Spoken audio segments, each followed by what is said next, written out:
Yes class 11th we were doing journal. और journal में जो हमने लास्ट वीडियो में क्या सीखा था, ट्रेड डिस्काउंट, डिस्काउंट के टाइप सीखे, ट्रेड डिस्काउंट था और कैश डिस्काउंट था, उससे रिलेटेड हमने एंट्रीज पास करने भी सीखी थी, राइट। और मैंने आपको बोला था कि हम नेक्स्ट वीडियो में कैश डिस्काउंट को थोड़ा अच्छे से पढ़ेंगे।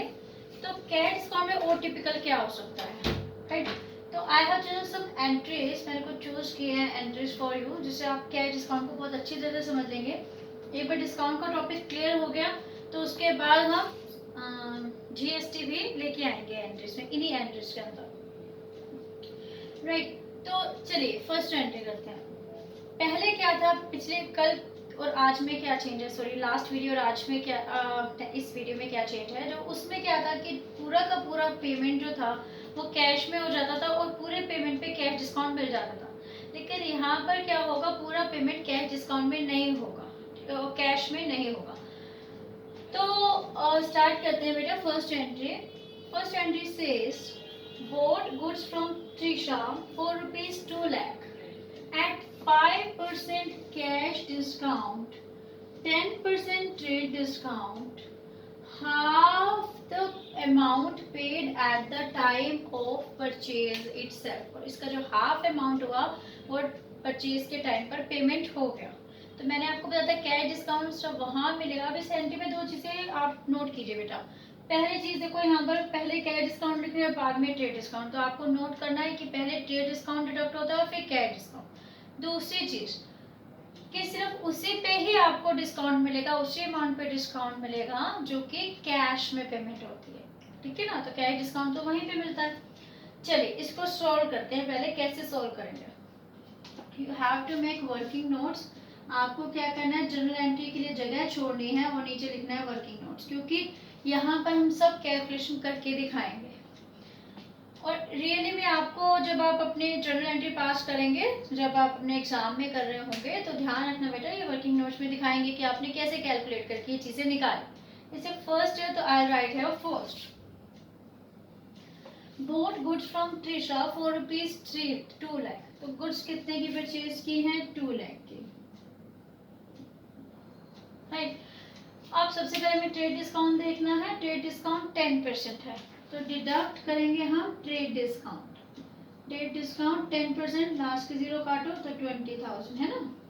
तो अब हमारे पास कितना अमाउंट आ गया, किस चीज का अमाउंट हुआ, परचेज का। ये मैंने कल यहाँ तक आपको समझा दिया था, इसके बाद क्या डिस्काउंट भी समझाया था, बट फिलहाल अभी यहीं तक, ठीक है। और फिर मैंने आपको क्या कहा था, इसको हम भूल जाएंगे क्योंकि हमने कहीं पर भी इसको शो नहीं करना है। तो हम मान के चलेंगे कि हमारा परचेज 1,80,000 का हुआ है। अब देखते हैं वो क्या कहता है। वो कहता है कि 5% कैश डिस्काउंट। तो हम लोग क्या करते थे, इस पे 5% कैश डिस्काउंट निकाल देते थे। लेकिन यहाँ पर आज क्या ऐड हुआ है कि half of the amount paid eight the time of purchase itself. तो उसने बोला कि हाफ ही अमाउंट पेमेंट हुआ। तो जब हाफ अमाउंट पेमेंट हुआ तो हाफ पे ही क्या मिलेगा, कैश डिस्काउंट मिलेगा। तो अब हम क्या करने वाले हैं, इसको 2 पार्ट्स में डिवाइड करने वाले हैं। तो फर्स्ट पार्ट में क्या लिखेंगे कि जिस पे डिस्काउंट मिलेगा, ठीक है। तो उसने कहा हाफ, हाफ कितना हो गया 90,000, तो इसका मतलब कैश में पे कर दिया और 90,000 क्रेडिट में। और हमने जो गुड्स खरीदी हैं वो किससे खरीदी है, त्रिशा से खरीदी है। तो हमें पता है ये चीज, अगर आप कोई चीज उधार पे खरीदते हैं तो हम क्या करते हैं, उस पर्सन का नाम लिख देते हैं। जैसे कैश पे खरीदते हैं तो परचेज टू कैश, और जब उधार पे खरीदते हैं तो उसका पर्सन का नाम लिख देते हैं, परचेज टू त्रिशा, ठीक है ना। तो अब ये जो मैंने उधार पे खरीदी, मैंने इसको लिख दिया त्रिशा,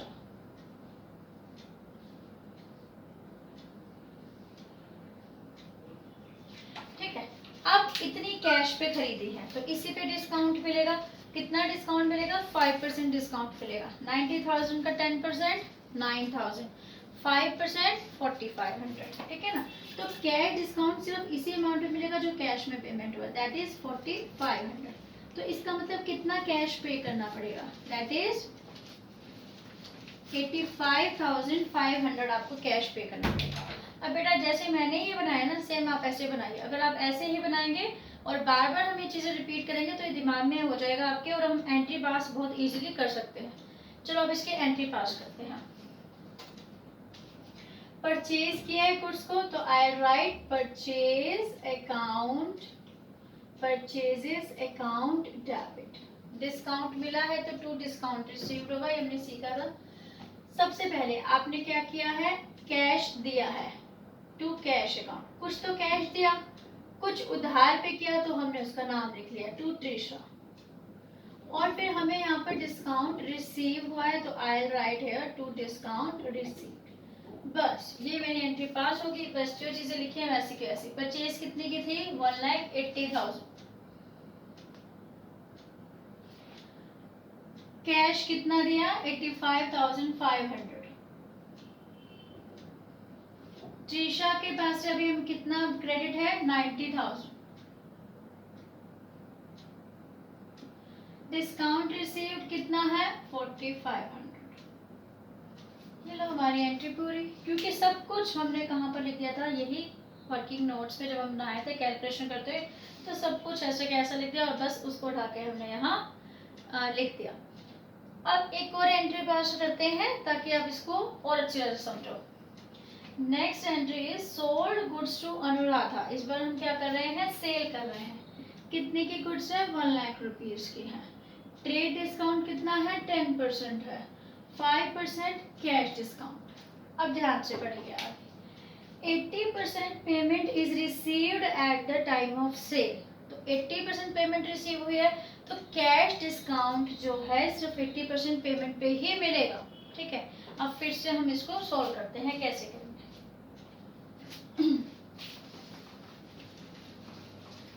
चलिए हम अपना मेथड अडॉप्ट करते हैं। सबसे पहले क्या करेंगे, कितने लाख रुपीज है, 1,00,000।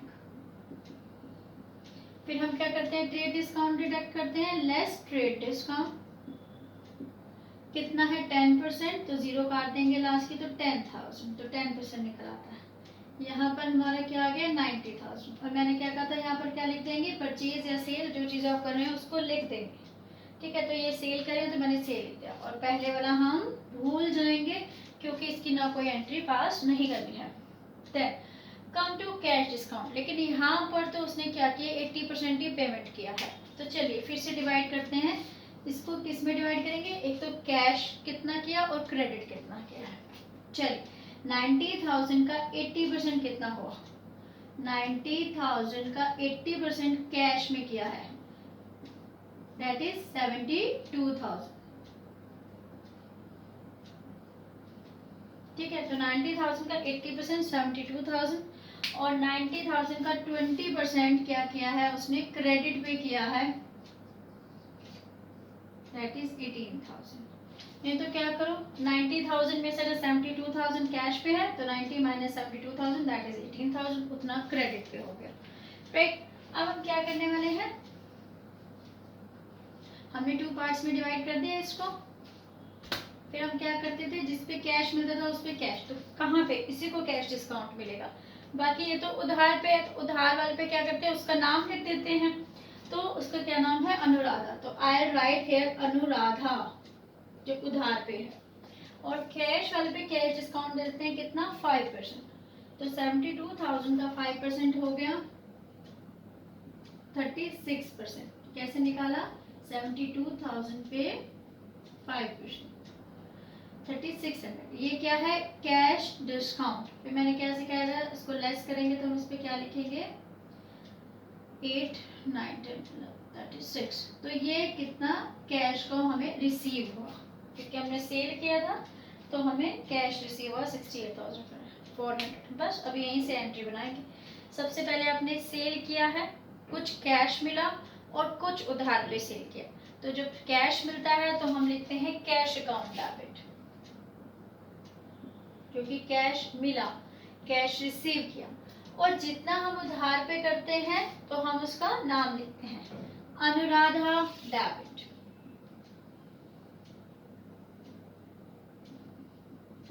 ठीक है, अब डिस्काउंट भी आएगा ना, यहाँ डिस्काउंट भी है तो लिखेंगे, सेल किया है तो sorry cash discount allowed account debit. क्यों, क्योंकि हमारे लिए क्या है, लॉस है, and all the expenses and losses are debited.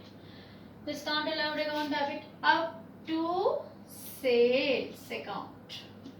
चलिए अब फटाफट फिल करते हैं। कैश कितना मिला, 68,400। अनुराधा से कितना भी लेना है, 18,000। डिस्काउंट कितना मिला 3600, सेल कितने की थी 90,000, एंट्री इज कंप्लीट। क्लियर? क्योंकि जब हम ऐसे लिखना सीखेंगे ना बेटा, तभी हम उस एंट्री को फटाफट फिल कर पाएंगे। तो अपनी आदत ऐसे बनाओ कि हम चीज़ों का ऐसा लिखना सीखें, सेल, डिस्काउंट, कैश एंड जो क्रेडिट पे लिया। ठीक है, चलिए अब एक एंट्री और करते हैं, इस टॉपिक को खत्म करते हैं। Next entry is sold goods to Nupur for ₹50,000।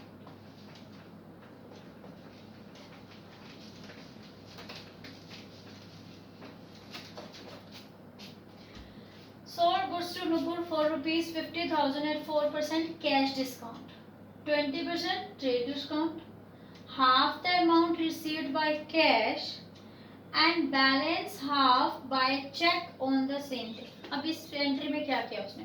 उसने आपको बताया कि इतना परसेंट कैश डिस्काउंट है, इतना परसेंट ट्रेड डिस्काउंट है, और जिसमें से हाफ तो उसने कैश में पेमेंट कर दिया और हाफ उसने चेक से पेमेंट कर दिया।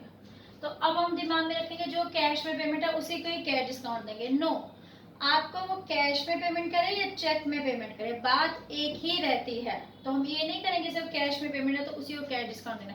जब उसने हमें पूरी पेमेंट कर दी है, वेदर वो कैश से कर रहा है या चेक से कर रहा है, डजंट मैटर, तो उसने हमें पेमेंट कर दी तो पूरे पे डिस्काउंट लेगा। ये सिर्फ कंफ्यूज करने के लिए आपको दे रखा है कि हाफ उसने कैश में पेमेंट किया, हाफ चेक में पेमेंट किया, लेकिन पेमेंट तो उसी टाइम हो गया ना, तो डिस्काउंट पूरे पे मिलेगा।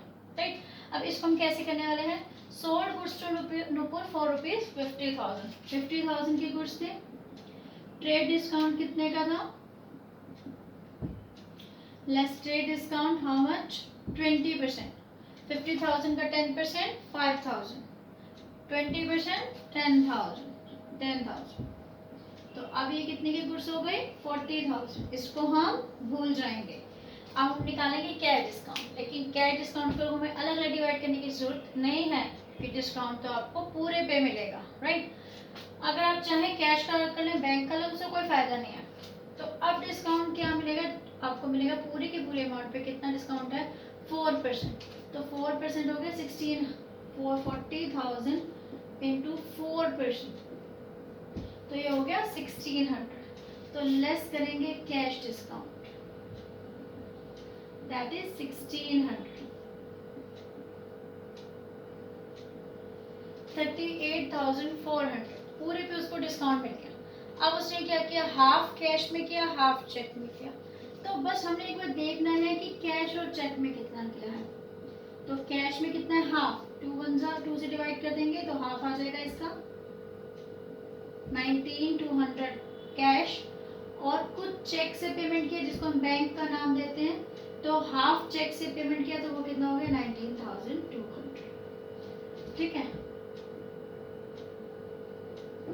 बस हमारी एंट्री बन गई।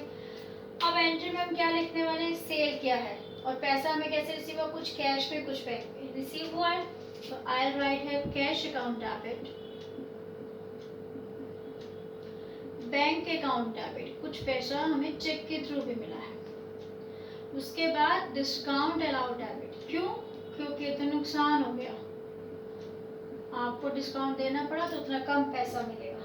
और to sales account, cash 19,200, discount कितना है? 1600, एंड सेल्स कितने की हो गई आपकी? 40,000।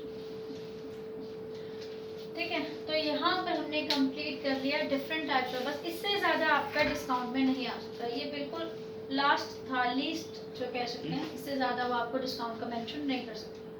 राइट, तो ये हमने सारी एंट्रीज कर ली, ट्रेड डिस्काउंट, कैश डिस्काउंट तक की।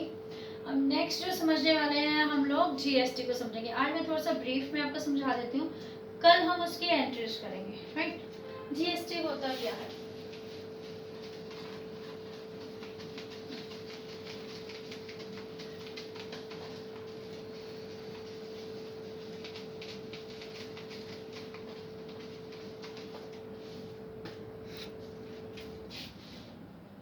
GST, or I can say goods and service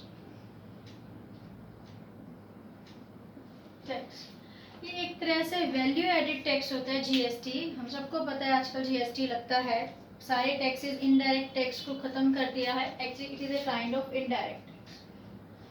तो सभी इनडायरेक्ट टैक्सेस को खत्म कर दिया है, उसकी जगह क्या ला दिया है, जीएसटी ला दिया है। इसका मेन ऑब्जेक्टिव क्या है, ये सब चीजें हम कल पढ़ेंगे। अभी सिर्फ दो चीजों को आप याद रखिए जो मैं समझा रही हूँ।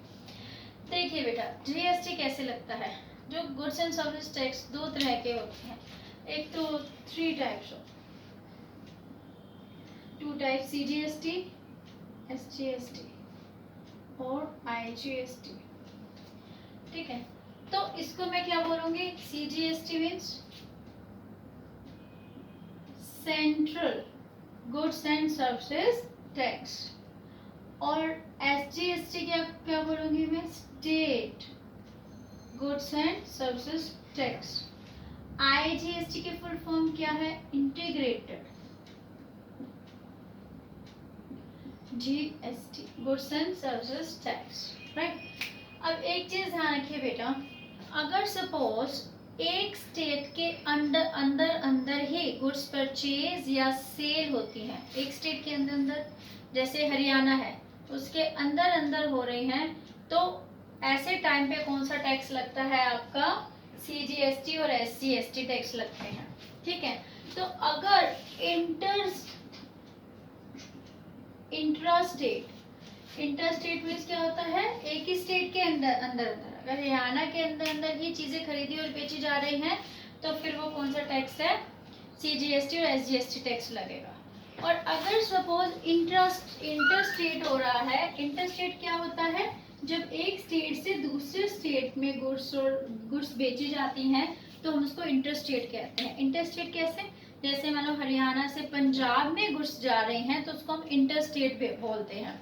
तो इंटरस्टेट अगर गुड्स अगर आप परचेज और सेल कर रहे हैं, तो ऐसे में क्या होता है, आईजीएसटी लगता है या फिर integrated goods and services tax लगता है। फिर से देखिए बेटा, इंट्रा स्टेट में एक स्टेट के अंदर अंदर परचेज सेल, तो सीजीएसटी एंड एसजीएसटी। और अगर आप इंटर स्टेट कर रहे हैं, एक स्टेट से दूसरे स्टेट के में परचेज या सेल कर रहे हैं, तो कौन सा टैक्स देना पड़ेगा, आईजीएसटी देना पड़ेगा। ठीक, तो अब इसके बारे में ज़्यादा डिटेल में और कैसे इसकी एंट्री पास करते हैं, तो हम नेक्स्ट वीडियो में करेंगे। आज के लिए इतना ही, थैंक यू।